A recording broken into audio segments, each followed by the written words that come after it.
नमस्कार दोस्तों, हमारी आज की कहानी का नाम है दावत।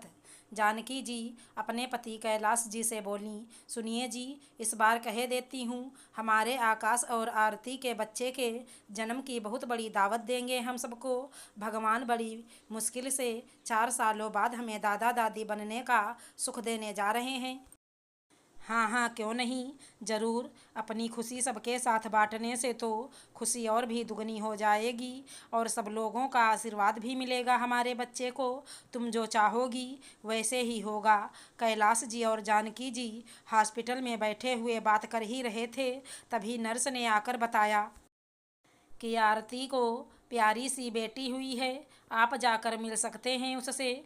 जानकी जी के तो जैसे पर लग गए, सुनते ही दौड़ी दौड़ी पहुंची आरती के रूम में। पीछे से कैलाश जी बोलते रहे, धीरे जानकी धीरे, पर वो कहाँ सुन रही थी उनकी आवाज़। और अपने पोती को जैसे ही देखा, उनके आंखों से खुशी के आंसू बह निकले।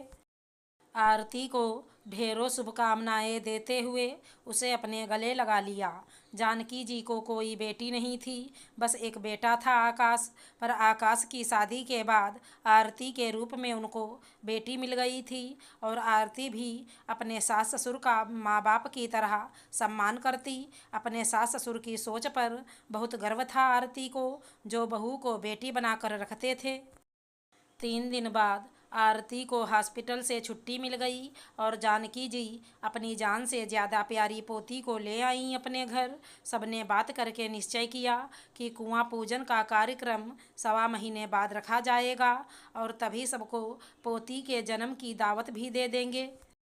कैलाश जी जानकी जी के साथ अपने बड़े भाई महेश जी और उनकी पत्नी सुमित्रा के पास विचार विमर्श के लिए गए, लेकिन जैसे ही उन्होंने दावत के बारे में सुना, सुमित्रा जी बोलीं, कैलाश भाई साहब, पोती के जन्म की दावत कौन देता है? हाँ, पोता होता तो अलग बात होती। अरे भाभी, कैसी बातें कर रही हैं आप? पता नहीं किस ज़माने में जी रही हैं आप। वो ज़माना गया अब, जब बेटे बेटी में भेद किया जाता था। बेटा बेटी सब एक समान हैं। हमारे लिए पोता हो या पोती, हैं तो हमारा वंशज ही ना। और पोती में भी तो हमारे खानदान का ही खून है, फिर फ़र्क कैसा? महेश जी ज़्यादा कुछ नहीं बोल पाए।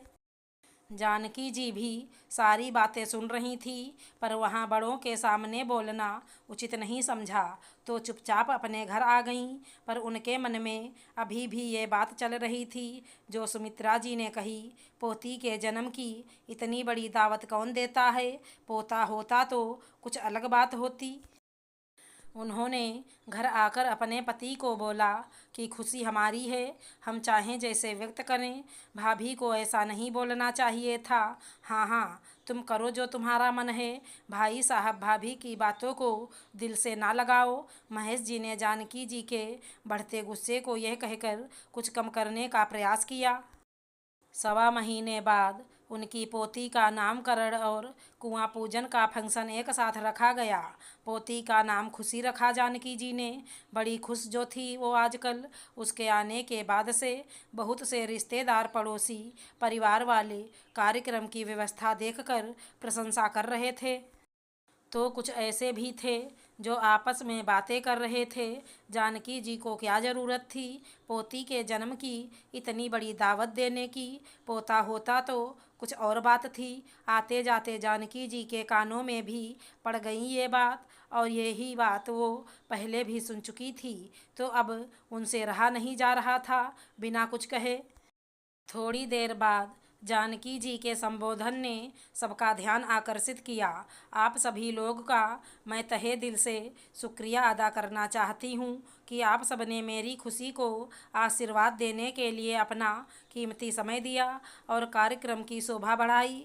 पर साथ ही सबसे एक विनती भी करना चाहती हूँ कि बार बार ये कहना बंद करें कि पोती के जन्म की दावत कौन देता है। पता नहीं किस ज़माने में जी रहे हैं आप लोग। अरे मैं कहती हूँ कि पोता हो या पोती, है तो हमारा वंशज ही ना। दादा दादी तो दोनों ने ही बनाया है हमें, दोनों में ही हमारे ही बच्चों का अंश है, तो फिर फ़र्क कैसा? सब कहते हैं कि बेटा कुल का नाम रोशन करता है, पर मैं कहती हूँ कि बेटा तो बस एक ही कुल का नाम रोशन करता है, जबकि बेटियां दो दो कुलों का नाम रोशन करती हैं, अपने पिता और अपने पति के कुल का। इसलिए बेटी के जन्म की तो बल्कि दुगनी खुशियां मनानी चाहिए।